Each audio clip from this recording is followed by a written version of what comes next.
اللہ اکبر اللہ اکبر۔ بسم اللہ، الحمدللہ، الصلاۃ والسلام علی رسول اللہ۔ السلام علیکم ورحمۃ اللہ۔ آج انشاءاللہ سسٹرز ہم سورہ بقرہ کی آیت نمبر 75 سے لے کر 82 تک کو اسٹڈی کریں گے۔ اچھا، ان آیات میں جو ہے وہ بنی اسرائیل سے ہی خطاب چل رہا ہے، اور ان میں جو علماء یہود اور ان کی عام عوام، ان دونوں کو ایڈریس کیا جا رہا ہے، اور ان پر فرد جرم عائد ہو رہی ہے کہ ان کی عوام کا اور ان کے علماء کا جو تھا وہ کیا ایٹیٹیوڈ تھا۔ اب ان سب آیات سے ہم امت مسلمہ نے بھی سبق لینا ہے، کیونکہ یہ ایڈریس تو انہیں کی جا رہی ہیں مگر سنائی ہمیں ہی جا رہی ہیں، کیونکہ یہ جو برائیاں ہم جو ان آیات میں پڑھیں گے یہ سب کی سب امت مسلمہ میں بھی اسی طرح پائی جاتی ہیں۔ تو اب ہر آیت سے ہمیں اپنے لیے سبق لینا ہے، ہر آیت کو پڑھتے ہوئے یہ سوچنا ہے کہ اس آیت سے میرے لیے کیا لیسن ہے، ایز اے پرسن اور ایز اے امہ۔ ٹھیک ہے، چلے آئیے اسٹارٹ کرتے ہیں۔ اعوذ باللہ من الشیطان الرجیم، بسم اللہ الرحمن الرحیم۔ افتطمعون ان یؤمنوا لکم وقد کان فریق منہم یسمعون کلام اللہ ثم یحرفونہ من بعد ما عقلوہ وہم یعلمون۔ اے مسلمانوں، اب کیا ان لوگوں سے تم یہ توقع رکھتے ہو کہ یہ تمہاری دعوت پر ایمان لے آئیں گے؟ حالانکہ ان میں سے ایک گروہ کا یہ شیوارہ ہے کہ اللہ کا کلام سنا اور پھر خوب سمجھ بوجھ کر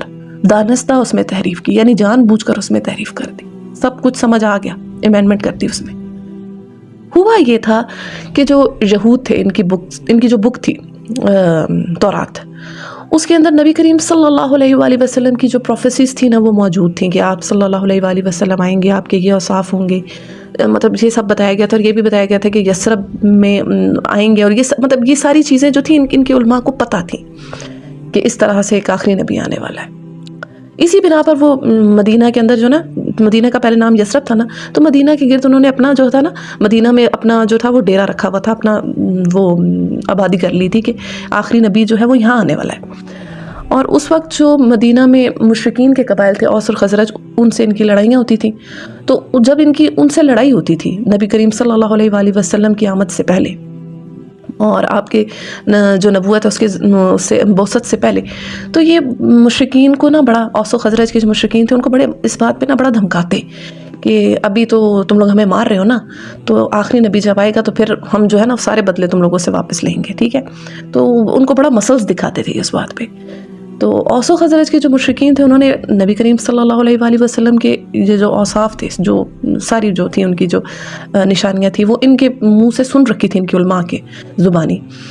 تو جب نبی کریم صلی اللہ علیہ وآلہ وسلم مدینہ تشریف لائے تو اوس و خزرج کے جو مشرکین تھے انہوں نے کہا کہ اس سے پہلے کہ یہود ان کے ساتھ ہوں، ہم ہی آپ صلی اللہ علیہ وآلہ وسلم کی نبوت کا جو ہے وہ ان پر ایمان لاتے ہیں اور آپ کی نبوت کی تصدیق کرتے ہیں۔ تو یہود جو تھے وہ ادھر ہی کھڑے رہ گئے، اور جو اوس و خزرج کے جو مشرکین تھے وہ آپ صلی اللہ علیہ وآلہ وسلم کی دعوت پر جو ہے ایمان لے آئے۔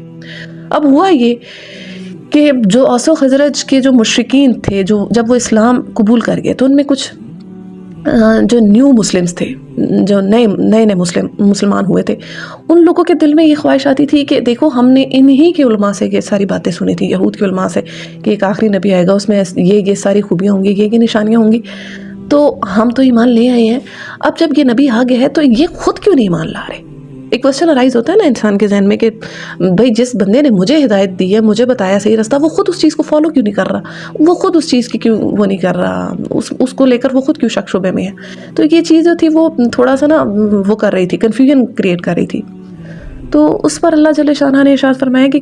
مسلمانوں کیا تم لوگ ان سے یہ خواہش رکھتے ہو کہ یہ جو ہے وہ نبی کریم صلی اللہ علیہ وآلہ وسلم کی نبوت کا جو ہے وہ تصدیق کریں گے؟ ان میں سے تو ایک گروہ کا یہ شیور ہے۔ اب اس گروہ سے مراد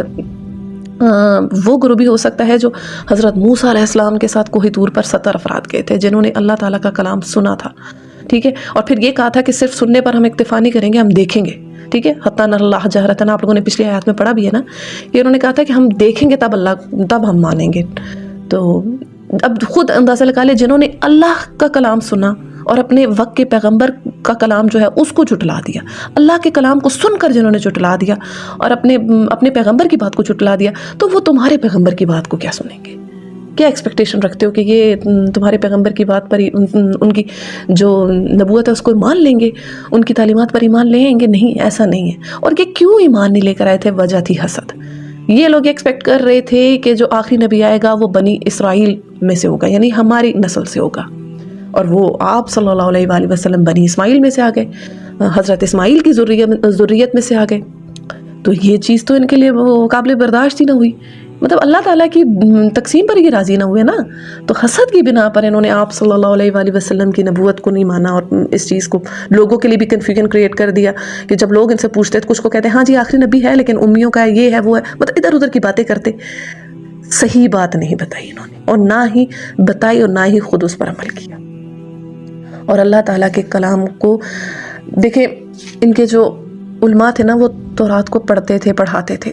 اور اپنی مرضی سے احکامات جو تھے نا وہ ان کے اندر امینڈمنٹس کرتے تھے. جو چیز ٹھیک لگی ٹھیک ہے، جو نہیں ٹھیک لگی اس کو وہ نکال دیتے، اور پھر اس کو لوگوں عوام کے سامنے اس کو یہ پیش کرتے کہ یہ اللہ کا کلام ہے. تو اللہ جل شانہ فرما رہے ہیں کہ جب یہ چیز آ جائے نا تو اس شخص کو کبھی ہدایت نہیں مل سکتی کہ جو جان بوجھ کر اللہ، جس کے سامنے حق کھل جائے اور وہ جان بوجھ کر مطلب اس چیز سے ہٹ جائے تو اس کے اوپر ہدایت کا دروازہ بند ہو جاتا ہے. تو یہ چیز بڑی سخت ہے، اور اس سب میں جو ہے نا ہمارے لیے بھی لیسن ہے کہ مین جو وجہ تھی جس کی بنا پر یہ لوگ نبی کریم صلی اللہ علیہ وآلہ وسلم کی نبوت کا انکار کر رہے تھے وہ حسد تھی. تو حسد سے ہمیں بچنا چاہیے. یہ اس آیت سے ہمیں بھی یہ لیسن لینا ہے کہ ہمیں حسد سے بچنا ہے، کیونکہ حسد ایک ایسی بیماری ہے. نبی کریم صلی اللہ علیہ وآلہ وسلم کا ارشاد پاک ہے کہ حسد سے بچو، کیونکہ حسد نیکیوں کو اس طرح کھا جاتا ہے جیسے آگ سوکھی لکڑی کو، آگ ایندھن کو کھا جاتی ہے. ابو داؤد کی روایت ہے. یہ شیطان نے حسد ہی کیا تھا نا حضرت آدم علیہ السلام سے کہ یہ جو رتبہ ہے اللہ تعالیٰ نے جو مقام انہیں دیا یہ مجھے کیوں نہیں ملا. یعنی کہ اللہ کے ڈویژن پر انسان جب خوش نہ ہو تو یہ ہوتا ہے، اور پھر اللہ تعالیٰ کا عذاب اس بندے پر کیسا آتا ہے. اللہ اکبر. اللہ تعالیٰ سے دعا مانگے، دعا مانگا کرے اللہ سے کہ اللہ ہمیں حسد کرنے والوں سے اور خود حسد کرنے سے بچا، ہمیں اس شر سے، اس برائی سے بچا. اور سورہ فلق کی تلاوت کیا کریں، ٹھیک ہے. صبح شام کے جو اذکار ہیں اس میں جو ہے نا اسپیشلی جب آپ سورہ فلق کی تلاوت آپ کریں نا تو اس چیز کو اپنے مائنڈ میں رکھا کریں کہ اللہ ہمیں اس برائی کے شر سے بچا، اور اللہ تعالیٰ سے دعا مانگا کرے. بے شک اللہ اپنے بندوں کی دعا جو ہے وہ قبول فرماتا ہے. اور اگر ہم اس آیت کو ایک اور جو اس سے ہمیں لیسن ملتا ہے، دیکھیں اگر ہم اگر امت مسلمہ دیکھیں تو یہ سب برائیاں ہمارے اندر بھی تو آئی ہیں نا. اللہ تعالیٰ کے کلام کو خوب سمجھ کر دیکھیں کیا ہوتا ہے. من مانی جو قرآن کی تفاسیر ہیں ان میں من مانی تعویلیں لی جاتی ہیں. آیت کا میننگ کچھ ہوتا ہے، اس کو آگے کس طرح سے آگے بنا کے بات کو کہاں سے کہاں لے لیا جاتا ہے. تو یہ سب برائیاں اب دیکھیں ہر چیز کو اگر ہم کمپیئر کریں نا تو جو ان کے علماء نے کیا ہے وہ ہمارے ہاں بھی ہو رہا ہے، وہ چیز بھی رہی ہے. سب کچھ سیم ٹو سیم وہی چیزیں ہو رہی ہیں. جو کچھ انہوں نے کیا تھا سیم امت مسلمہ جو ہے اس کو پیچھے جو ہے نا ان کے نقش قدم پہ چل رہی ہے. تو اللہ جل شانہ سے یہ دعا کریں کہ اللہ تعالیٰ ہمیں حق کو حق کہنے کی اور باطل کو باطل کہنے کی توفیق عطا فرمائے، اور اللہ تعالیٰ ہمیں اتنی سمجھ دے کہ ہم حق کو پہچان سکیں. آگے بڑھتے ہیں. وَإِذَا لَقُوا الَّذِينَ آمَنُوا قَالُوا آمَنَّا وَإِذَا خَلَا بَعْضُهُمْ إِلَى بَعْضٍ قَالُوا أَتُحَدِّثُونَهُم بِمَا فَتَحَ اللَّهُ عَلَيْكُمْ لِيُحَاجُّوكُم بِهِ عِندَ رَبِّكُمْ أَفَلَا تَعْقِلُونَ. محمد رسول اللہ صلی اللہ علیہ وآلہ وسلم پر ایمان لانے والوں سے ملتے ہیں تو کہتے ہیں کہ ہم بھی انہیں مانتے ہیں، اور جب آپس میں ایک دوسرے سے تخیلے کی بات چیت ہوتی ہے، یعنی اکیلے جب ہوتے ہیں آپس میں، تو کہتے ہیں کہ بے وقوف ہو گئے ہو، ان لوگوں کو وہ باتیں بتاتے ہو جو اللہ نے تم پر کھولی ہیں تاکہ تمہارے رب کے پاس تمہارے مقابلے میں انہیں حجت پیش کر سکے. اچھا جی، یہ جو تھا نا، اب کچھ ایسے یہود بھی تھے جو منافق تھے اور وہ مسلمانوں کی جو مجالس تھی ان میں آتے اور بیٹھتے اور صحابہ کے ساتھ جو تھی وہ گفتگو وغیرہ کرتے. تو وہ آ کر وہ مطلب یہ باتیں جیسے اب ڈسکشن ہو رہی ہے مثال کے طور پہ کوئی، تو وہ کہتے تھے ہاں جی یہ بات تو ہماری تورات میں بھی لکھی ہوئی ہے، یہ بات تو لکھی ہوئی ہے واقعی. اسی طرح مطلب آپ صلی اللہ علیہ وآلہ وسلم کی جو آنے کی پروفیسیز اور جو آپ کی وہ ساری نشانیاں تھیں، وہ جب ان کا کوئی تذکرہ آتا تو کہتے ہاں جی یہ بات لکھی ہوئی ہے. تو جب وہ اپنے بڑوں کے پاس جاتے ہیں نا، اپنے علماء کے پاس، تو وہ ان سے کہتے کہ تم لوگ کیا بے وقوف ہو گئے ہو، ان کی مجالس میں بیٹھ کر یہ باتیں بتاتے رہتے ہو کہ ہاں ہماری کتاب میں تو یہ بات لکھی ہوئی ہے، تاکہ یہ چیز کہیں وہ قیامت کے روز اللہ کے سامنے حجت کے طور پر نہ پیش کر دیں کہ ان کو تو سب باتیں پتہ تھیں، علماء کو تو ان کے یہود کو ساری باتیں ان کے اوپر کلیئر تھیں، انہوں نے تو جان بوجھ کے جو ہے وہ ساری چیزوں سے لوگوں کو جو ہے وہ کنفیوز رکھا اور لوگوں کے سامنے حق بات نہیں آنے دی۔ یعنی یہ آپ ان کا عقیدہ دیکھیں کہ یہ لوگ یہ سوچ رہے ہیں کہ اللہ نہیں ان کو دیکھ رہا۔ بات یہ تھی اصل میں کہ وہ یہ کہنا چاہ رہے تھے کہ ان لوگوں کے سامنے ساری باتیں مت کھولو،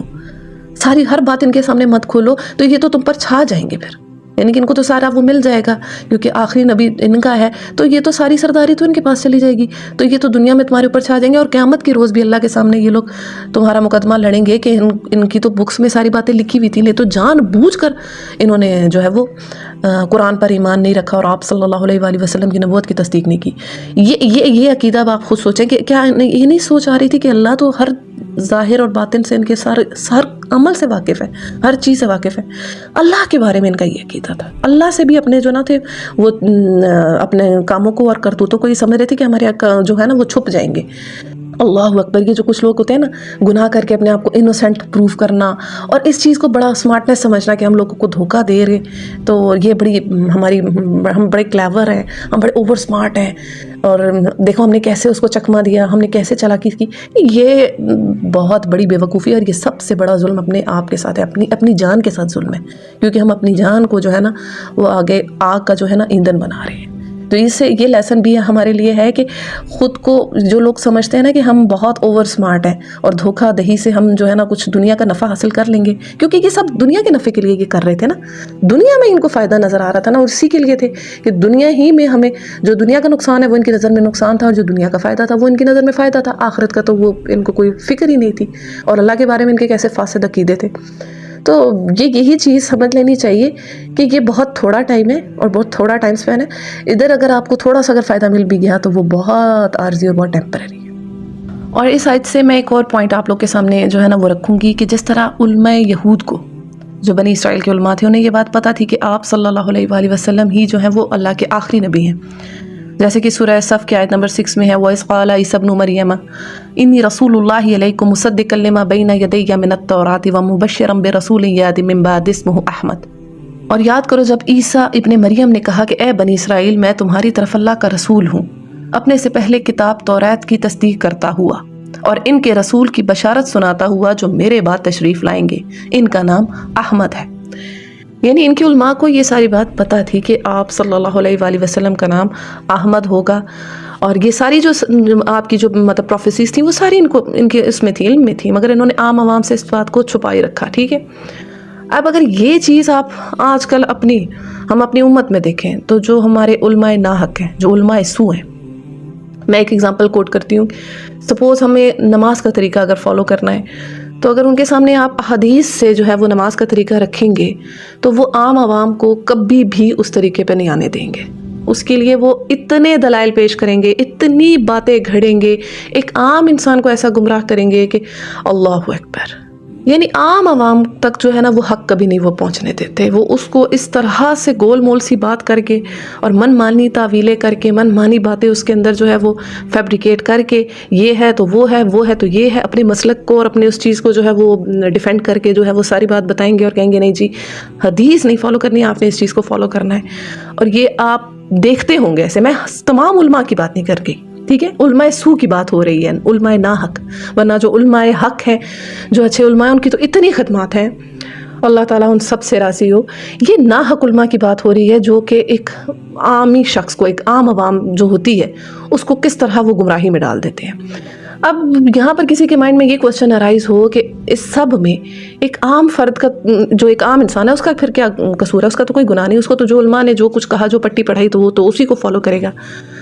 تو یہاں پہ یہ بات سمجھنے کی ہے کہ عام انسان کا یہ گناہ ہے، یہ قصور ہے کہ اس نے قرآن کو خود کیوں نہیں کھولا، اس نے قرآن کا علم خود کیوں نہیں حاصل کیا، اس نے کیوں نہیں حدیث اور سنت کو سٹڈی کیا۔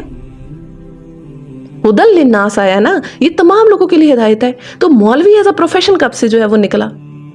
مولوی پروفیشن تو کوئی نہیں تھا نا، ہر ایک انسان کو جو ہے وہ قرآن پڑھنا تھا، سیکھنا تھا، سکھانا تھا، اس کی تعلیمات دوسروں تک پہنچانی تھی۔ مگر ہم نے کیا کیا؟ ہم نے کہا نہیں یہ علماء کا کام ہے، اور پھر جب علماء کے پاس گئے، علماء نے جو کچھ آگے سے جس کو صحیح کیا انہوں نے صحیح مانا، جس کو غلط کیا وہ غلط مان کے بس پھر اپنے جو ہے وہ اپنا تباہی خود اپنے ہاتھوں لکھ لی۔ تو یہ چیز سمجھنے کی ہے کہ جب بھی لوگ کتاب سے دور ہوتے ہیں تو ان کے اندر گمراہ جو ہوتے ہیں نا عقائد آ جاتے ہیں، اور ان کے اندر گمراہی جو ہے وہ گھر کر جاتی ہے۔ اللہ تعالیٰ سے یہ دعا کریں کہ اللہ تعالیٰ ہمیں قرآن سیکھنے، اس پر عمل کرنے اور اسے دوسروں تک پہنچانے کی توفیق عطا فرمائے، اور جو سنی سنائی باتیں ہیں ان سے ہمیں جو ہے وہ اللہ تعالیٰ ہمیں خود بچائے۔ جیسے کہ اگلی آیات میں آئے گا بھی، وَمِنْهُمْ أُمِّيُّونَ لَا يَعْلَمُونَ الْكِتَابَ إِلَّا أَمَانِيَّ وَإِنْهُمْ إِلَّا يَظُنُّونَ۔ انہی کا تذکرہ آ گیا جن کا بھی ہم ڈسکس کر رہے تھے کہ ان میں ایک دوسرا گروہ امیوں کا ہے جو کتاب کا تو علم نہیں رکھتے، بس اپنی بے بنیاد امیدوں اور آرزوؤں کو لیے ہوئے بیٹھے ہیں اور محض وہم و گمان پر چلے جا رہے ہیں، یعنی عام عوام جیسے ہمارے ادھر بھی ہے، بس پتہ کچھ بھی نہیں ہے کہ یہ بات کہیں لکھی ہوئی بھی موجود ہے، اس چیز کی کوئی سند ہے، اس کی کوئی دلیل ہے، نہیں، سنی سنائی ہے، سنی سنائی باتوں پہ چل رہے ہیں۔ بھائی ہمارے ان میں فلاں عالم نے کہا ہوا ہے، فلاں اسکالر نے کہا ہے، فلاں شیخ نے کہا ہوا ہے، فلاں پیر نے کہا ہوا ہے، فلاں نے یہ نے کہا ہوا ہے، فلاں نے نہ تو خود کھول کے دیکھنا ہے کہ جس نے کہا ہے اس نے وہ کچھ بات کہیں لکھی ہوئی ہے، آپ کہیں ریٹن میں کہیں موجود ہے یہ چیز، اس کی کوئی سند ہے، کوئی ثبوت ہے، کوئی اس پیچھے کوئی پروف ہے جو بات آپ جس کو آپ فالو کر رہے ہیں۔ دنیا کے معاملات میں تو ہم دیکھیں کتنا چیک اینڈ بیلنس کے ساتھ چلتے ہیں کہ ہر چیز ہمیں پتہ ہونی چاہیے کہ بھائی اتنے سال کا اس سال کا یہ بجٹ ہے، اتنا یہ ہے، بچوں کی اسکولنگ یہاں کرنی ہے، وہاں کرنی ہے، نہیں سنی سنائی پہ نہیں چلنا، بھائی پراپر تحقیق کرنی ہے۔ اور دین کو ہم اتنا لائٹ اور ہلکا لیتے ہیں کہ جس نے جو بتا دیا اس پہ چل پڑے، فارورڈ میسج کوئی آیا یہ کرو جی کر لیا، ہو گیا سب، ہاں جی، ہر مہینے کے مہینے ہم نظر دے رہے ہیں، بھائی نذرانہ پیش کر رہے ہیں، فلاں کو جا رہا ہے، فلاں کو جا رہا ہے، بھائی ہم تو بخشوائے ہوئے ہیں، ہمیں تو کوئی ٹینشن ہی نہیں ہے۔ یہ کہاں سے یہ قاعدہ ہیں؟ یہ ان کی کوئی دلیل ہے، کوئی ثبوت ہے ان چیزوں کا ہمارے پاس جن کو ہم فالو کر رہے ہیں اندھا دھند؟ ریت کے ٹیلوں پہ پاؤں رکھیں گے تو وہ تو زمین اندر ہی دھسے گا نا۔ پاؤں جو ہے وہ جب آپ کا کسی اسٹرانگ چیز پہ ہوگا، کسی پتھر پہ رکھیں گے تو آپ کا پاؤں جو ہے وہ فرم رہے گا، مضبوط رہے گا۔ ریت کے اندر تو پاؤں رکھیں گے تو آپ کا اندر ہی جائے گا نا۔ تو جو گمان پہ چلے گا، قیاس رائے پہ چلے گا، تو اس کا تو یہی حال ہونا ہے نا، وہ تو خود اپنے آپ کو جو ہے وہ تباہی کے دہانے پہ لگا رہا ہے۔ تو جس چیز کو فالو کریں، آج سے یہ لیسن لے لیں کہ جس چیز کو فالو کریں اس کو پہلے جا کے چیک کریں، خود لیں، قرآن کا علم خود لیں۔ ہر انسان پر قرآن پڑھنا جو ہے وہ فرض ہے، قرآن سیکھنا فرض ہے، قرآن کی تعلیمات دوسروں تک پہنچانا فرض ہے ہر انسان پر۔ یہ صرف اور صرف مولوی ایز اے پروفیشن کوئی نہیں ہے کہ یہ صرف مولویوں کا کام ہے، ہمارا کام نہیں ہے۔ ہم نے تو بس اس کو پڑھنا ہے برکت کے لیے، جن بوت بگانے کے لیے، تعویذات کے لیے، یہ سارے کام کرنے ہیں، مگر جس مقصد کے لیے آیا وہ مقصد ہم نے اس سے کبھی نہیں لینا۔ نہ ترجمہ پڑھنا ہے، ترجمہ بھی ہم نے نہیں پڑھنا، بس عربی پڑھنی ہے۔ فلاں صورت سے کہ یہ فضائل ہیں، فلاں صورت سے یہ فضائل ہیں، ٹھیک ہے، قرآن کے ایک ایک لفظ پر جو ہے ایک ایک حرف پر نیکیاں ملتی ہیں، مگر کیا یہ صرف اتنے پر اکتفا؟ یہ سوچنے کی باتیں ہیں۔ تو آج سے جب بھی کوئی عمل کریں اس کی ہمیشہ دلیل ڈھونڈیں کہ یہ جو میں کام کر رہی ہوں، جو بھی جس چیز کو بھی میں نماز جس طرح سے پڑھ رہی ہوں، کیا وہ احادیث سے ثابت ہے؟ کیا میرا وضو جو میں کر رہی ہوں نماز کے لیے کیا وہ حدیث سے ثابت ہے؟ اسی طرح میرا غسل کا طریقہ، جو بھی میری زندگی کا طریقہ ہے، کیا وہ قرآن و سنت سے ثابت ہے؟ کیا وہ قرآن پہ فٹ آ رہا ہے؟ اب جس عالم کو بھی آپ نے دیکھنا ہے، آپ اس کو قرآن اور سنت کے اس میں دیکھیں، ڈال کے لٹمس ٹیسٹ پہ کریں کہ اس کی باتیں قرآن اور سنت کے مطابق ہیں تو ٹھیک ہے، ٹک مارک، نہیں ہے تو چھوڑیں ایسے عالموں کو۔ علماء ناحق ہی کی وجہ سے جو ہے وہ جو ایک امت ہوتی ہے وہ گمراہی کے دہانے پہ جاتی ہے نا۔ دیکھیں ڈاکو سے اتنا نہ ڈرے، وہ آپ کا مال لوٹتا ہے۔ جو ناحق عالم ہوتا ہے نا وہ آپ کا ایمان لوٹ لیتا ہے۔ تو یہ چیزیں ہمیں بڑے غور سے دیکھنی ہے، اور ہر چیز کے اوپر بلائنڈلی بلیو نہ کریں، ہر چیز کو خود اپنے اس چیز کی تحقیق کریں۔ جیسے دنیا کے معاملات میں تحقیق کرتے ہیں نا، ہم انویسٹیگیٹ کرتے ہیں، دین کے معاملے میں اس سے زیادہ انویسٹیگیشن کی ضرورت ہے، کیونکہ وہ ہماری آخرت سٹیک پر اس میں لگ رہی ہے، آخرت کا معاملہ ہے۔ آگے بڑھتے ہیں۔ فَوَيْلٌ لِّلَّذِينَ يَكْتُبُونَ الْكِتَابَ بِأَيْدِيهِمْ ثُمَّ يَقُولُونَ هَٰذَا مِنْ عِندِ اللَّهِ لِيَشْتَرُوا بِهِ ثَمَنًا قَلِيلًا فَوَيْلٌ لَّهُم مِّمَّا كَتَبَتْ أَيْدِيهِمْ وَوَيْلٌ لَّهُم مِّمَّا يَكْسِبُونَ۔ بس ہلاکت اور تباہی ہے ان لوگوں کے لیے جو اپنے ہاتھوں سے کتاب لکھتے ہیں، پھر لوگوں سے کہتے ہیں کہ یہ اللہ کے پاس سے آیا ہوا ہے تاکہ اس کے معاوضے میں تھوڑا سا فائدہ حاصل کر لیں۔ ان کے ہاتھوں کا یہ لکھا بھی ان کے لیے تباہی کا سامان ہے، اور ان کی یہ کمائی بھی ان کے لیے موجب ہلاکت ہے۔ اچھا جی، یہ جو تھے نا بنی اسرائیل کے علماء، وہ یہی کرتے تھے، خود سے جو تھے وہ تورات کے اندر چیزیں لکھتے، اپنے جو ہوتے وہ فتاویٰ ایڈ کر کے، اور لوگوں کے سامنے یہ پیش کرتے کہ یہ اللہ کا کلام ہے۔ تو یہ چیزیں بڑی سمجھنے کی ہیں، اللہ اکبر، کہ اتنا بڑا یہ گناہ ہے اور آپ دیکھ لیں ادھر ہمارے پاس بھی جو من مانی تفاسیر جنہوں نے کی ہوئی ہیں اور اپنی تعویلیں لگائی ہیں قرآن کی آیات کو، مطلب کہاں سے کہاں گھوم کے چلا جاتا ہے، ایک انسان چکرا جاتا ہے کہ بات تھی کہاں اور میں کہاں سے کہاں پہ پہنچ گیا ہوں، کہیں آئے گی سچ تو نہیں ہے. ایک انسان اتنا چکرا جاتا ہے، اتنا گھوم جاتا ہے. تو یہ بتایا جا رہا ہے کہ جو لوگ یہ کریں گے دنیا خریدنے کے لیے تو ان کے لیے پھر ہلاکت ہے. ظاہر سی بات ہے جنہوں نے اپنی آخرت کی فکر نہیں کی، صرف دنیا کے فائدے کے لیے چند ٹکوں کے لیے اپنے آپ کو جو ہے وہ اپنے ایمان کو بیچا، تو پھر تو ان کے لیے ہلاکت ہے اور آخرت کا عذاب ہے. آگے بڑھتے ہیں. وَقَالُوا لَن تَمَسَّنَا النَّارُ إِلَّا أَيَّامًا مَّعْدُودَاتٍ قُلْ أَتَّخَذْتُم مِّن دُونِ اللَّهِ عَهْدًا فَلَن يُخْلِفَ اللَّهُ عَهْدَهُ أَمْ تَقُولُونَ عَلَى اللَّهِ مَا لَا تَعْلَمُونَ. اچھا یہ جو ہے اب یہ ایک بڑا امپورٹنٹ آیت آئی ہے اس حساب سے، اور یہ بھی ایک بڑا جو عقیدہ ہے نا ہمارے مسلمانوں میں بھی ہے. ذرا اس کا ترجمہ پڑھ لیتے ہیں. وہ کہتے ہیں کہ دوزخ کی آگ ہمیں ہرگز نہیں چھونے والی سوائے چند روز کے جو ہمیں سزا ملے گی تو ملے گی. ان سے پوچھو کیا تم نے اللہ سے کوئی عہد لے لیا ہے جس کی خلاف ورزی وہ نہیں کر سکتا، یا یہ بات ہے کہ تم اللہ کے ذمہ ڈال کر ایسی باتیں کہہ دیتے ہو جن کے متعلق تمہیں علم نہیں ہے کہ اس نے ان کا ذمہ لیا ہے. اب دیکھیں بنی اسرائیل کے جو لوگ تھے، جو یہودی تھے، ان کے اندر یہ کانسیپٹ تھا کہ ہمیں جو ہے وہ دوزخ کی آگ نہیں چھوئے گی. ان کے اندر مختلف روایات آتی. کچھ کہتے ہیں کہ وہ کہتے تھے کہ صرف 7 دن ہم جہنم میں ڈالے جائیں گے، اس کے بعد ہم نکال لیے جائیں گے. کچھ روایات میں آتا ہے کہ وہ یہ مانتے تھے کہ ہم 40 دن جو ہے وہ دوزخ میں ڈالے جائیں گے، کیونکہ 40 دن ہم نے اس بچڑے کی جو حضرت موسیٰ علیہ السلام کے پیچھے پرستش کی تھی، تو اس کی بنا پہ ہمیں صرف 40 دن ڈالا جائے گا، اس کے بعد ہم نکال لیے جائیں گے. تو اللہ جل شانہ کہہ رہے کہ یہ جو باتیں تم لوگ کر رہے ہو اس کی کوئی سند ہے؟ یہ کہیں لکھی ہوئی ہے کہ اللہ نے تم سے کوئی وعدہ لیا ہے کہ میں ایسے کروں گا تم لوگ کے ساتھ؟ یا تم لوگ اللہ پر وہ باتیں خود سے اللہ کے اوپر باتیں گھڑ رہے ہو، اللہ پر جھوٹ باندھ رہے ہو. میں آپ کو بخاری کی روایت سناتی ہوں. صحیح بخاری کی روایت ہے 106. نبی کریم صلی اللہ علیہ وآلہ وسلم کا ارشاد پاک ہے، حضرت علی رضی اللہ عنہ سے مروی ہے کہ جس نے مجھ پر جھوٹ باندھا وہ اپنا ٹھکانہ جہنم سمجھے، اس کا ٹھکانہ جہنم ہے. تو جس نے نبی صلی اللہ علیہ وآلہ وسلم پر جھوٹ باندھا اس کا ٹھکانہ جہنم ہے. تو جس نے اللہ پر جھوٹ باندھا تو وہ تو خود امیجن کرے. تو یہ جو چیزیں ہیں نا خود ساختہ عقائد، اور یہ ہمارے مسلمانوں میں نہیں ہے کیا؟ ہم تو بخشے بخشوائے ہیں جی، بس ایک چکر لگے گا، ایک پھیرا لگے گا، پھر تو ہم آ جائیں گی، پھر تو ہمیں جنت ہی ملے گی. جیسے لکھا ہوا ہے ان کے پاس، ہر چیز ان کے پاس موجود ہے، انہیں پتہ ہے کہ یہ ہونے والا ہے ہمارے ساتھ. یہ دیکھیں ساری چیزیں، انسان اگر عقل ہو نا اس کے پاس، تو وہ ان چیزوں کو اگر ریلیٹ کرے تو وہ سب چیزوں کو دیکھتا جائے نا، مارک کرتا جائے. ہر برائی جو ہے وہ ہماری امت کے اندر موجود ہے، امت مسلمہ میں آ چکی ہے، ہر فاسد عقیدہ بنی اسرائیل والا. اس ضمن میں آپ کو ایک حدیث سناتی ہوں جو کہ بڑی رکت آمیز ہے. صحیح مسلم کی روایت ہے 7088. حضرت انس بن مالک رضی اللہ عنہ سے مروی ہے کہ نبی کریم صلی اللہ علیہ وآلہ وسلم کا ارشاد پاک ہے کہ قیامت کے دن اہل دنیا میں سے سب سے زیادہ نعمتوں کے مالک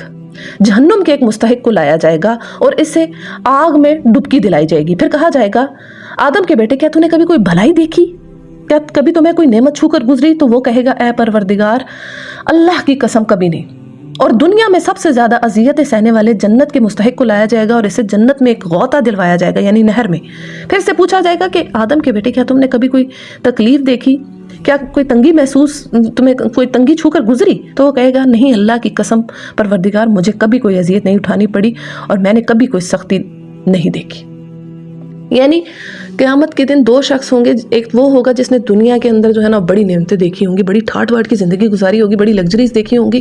اور کوئی اس کو وہ مطلب دنیا میں جو ہے پریشانی نہیں آئی ہوگی، دنیا اس کی بڑی A1 چلی ہوگی، ٹپ ٹاپ. قیامت کے روز جب اس کو جہنم سے ایک چکر لگوا کے لایا جائے گا، ایک ڈبکی دلوا کے لائی جائے گی اس کو آگ سے، جو باہر بلایا جائے گا نا اس سے پوچھا جائے گا، ہاں بھائی سناؤ کیا حال ہے، تمہیں کوئی نعمت کبھی ملی ہے، کوئی سکون ملا ہے، کبھی کوئی خوشی دیکھی ہے؟ تو کہے گا، میں نے کبھی اپنی زندگی میں کوئی سکون نام کی چیز نہیں دیکھی. اس کو دنیا کی یہ ساری عیاشیاں، یہ ساری سہولتیں، یہ ساری فیسلٹیز، یہ ساری لگژریز جو ہیں وہ اس ایک پھیرے میں، ایک پھیرا کیا، ایک ڈبکی خالی کہی جا رہی ہے، اس میں ہی بھول جائیں گے. تو جہنم جو ہے وہ اتنی سخت جگہ ہے. اور اسی طرح ایک شخص ہوگا جس نے دنیا کے اندر بڑی سیکریفائسز دیکھی ہوں گی، بڑی مشکلات دیکھی ہوں گی، بڑی پریشانیاں دیکھی ہوں گی، جس کی دنیا فل جو ہے وہ مطلب دکھوں کی اس نے زندگی گزاری ہوگی. اسے جب جنت کا ایک غوطہ لگوایا جائے گا ایک نہر میں سے، تو جب اسے باہر نکالا جائے گا تو اسے پوچھا جائے گا، بھائی کوئی پریشانی اور کوئی دکھ دیکھا تھا کبھی؟ تو اسے دنیا کا ایک غم بھی یاد نہیں رہے گا. تو یہ ذرا دیکھ لیں کہ جہنم تھوڑی دیر کے لیے بھی بری جگہ ہے اور زیادہ دیر کے لیے بھی بری جگہ ہے. جو یہ لوگ اس عقیدے پہ بیٹھے ہوتے ہیں نا کہ بس ایک چکر لگنا ہے، بس تھوڑا سا لگے گا پھر ہم نکل جائیں گے، تو ان کو یہ بات سمجھ لینی چاہیے کہ وہ ایک پھیرا بھی انسان کا کام جو ہے نا تمام کر دے گا۔ اللہ اکبر۔ اور جہنم سے اللہ کی پناہ مانگنی چاہیے، جہنم کی آگ سے اللہ کی پناہ مانگنی چاہیے۔ اللہم اجرنا من النار۔ وہ بہت بری جگہ ہے، بہت بری جگہ، اور اس کی تیاری وہی کرے گا جو اس سے ڈرے گا، جو ان عقائد پہ ہوگا بھئی میرا ایک پھیرا لگے گا، بھئی یہ ہوگا وہ ہوگا، اس نے کیا تیاری کرنی پھر؟ تو اسی لیے قرآن میں اللہ جل شانہ جو ہے وہ انسانوں کی جو ہے نا وہ اصلاح اسی لیے فرما رہے ہیں کہ یہ سب چیزیں ہیں، تو میرے بندو تھوڑا سا تم لوگ ان چیزوں کو پہلے دیکھ لو۔ اور یہ وہی کرے گا جو قرآن کھولے گا۔ جس نے قرآن کھولا ہی نہیں، جس نے پڑھا ہی نہیں، اسے کیا پتہ چلے گا؟ وہ جو سنی سنائی پہ چل رہا ہے، فلاں سے میرا ہو جائے گا، فلاں کی میں نظر چڑھاتا ہوں، فلاں کی یہ کرتا ہوں، فلاں وہ ہوتا ہے، ہر مہینے میں نظر و نیاز دے رہا ہوں تو میں تو بخشا ہوا ہوں۔ تو یہ چیزیں بڑی سمجھنے کی ہیں، اور ان چیزوں کو بڑا غور سے دیکھیں۔ یہ چھوٹی باتیں نہیں ہیں، آخرت ہماری جو ہے وہ سٹیک پہ لگ رہی ہے۔ یہاں تھوڑے سے دن ہمیں اس دنیا میں گزارنی ہے، ہماری ابدی زندگی جو آگے کی ہے، تو جہاں زیادہ دیر رہنا ہے نا وہاں کی زیادہ فکر کرنی چاہیے۔ آگے بڑھتے ہیں۔ بلا من کسب سیئۃ واحاطت بہ خطیئاتہ فاولئک اصحاب النار هم فیہا خالدون۔ آخر تمہیں دوزخ کی آگ کیوں نہ چھوئے گی؟ جو بھی بدی کمائے گا اور اپنی خطاکاری کے چکر میں پڑا رہے گا وہ دوزخی ہے، اور دوزخی میں وہ ہمیشہ رہے گا۔ یعنی کہ جس شخص نے بدی کمائی اور اسی کے اندر وہ گھرا بھی رہا، جس نے اس پر اصرار کیا، یعنی اس سے مراد ہے کہ اگر ایک شخص کوئی گناہ کر رہا ہے اور وہ اس گناہ کے اوپر اصرار کیا جا رہا ہے، وہ اس گناہ میں لتھڑا گیا، اس میں وہ ڈوب گیا، مطلب اس گناہ نے اس کے اوپر احاطہ کر لیا۔ احاطہ ہوتا ہے کسی چیز کو چاروں سائڈوں سے کور کر لینا، اور کہیں سے بھی پھر اس چیز کا جو ہے وہ باہر نہ نکل سکنا۔ تو ایسا شخص جو کسی بھی گناہ کے اوپر جو ہے وہ جم جائے اور اسی میں اس کی موت ہو جائے، تو وہ گناہ اس کے لیے جو ہے وہ واصل جہنم بن جائے گا۔ اچھا، اس آیت کی تفسیر میں آپ کو جو سیئاتن سے مراد ہے، جو برائی، جس کے بارے میں کہا گیا کہ جس نے جو برائی کی اور وہ اسی میں پڑا رہا، اسی خطا کاری کے اندر پڑا رہا، اس سے متعلق جو ہے وہ مختلف جو مفسرین کے جو اقوال ہیں میں آپ کے سامنے جو ہے وہ شیئر کرتی ہوں۔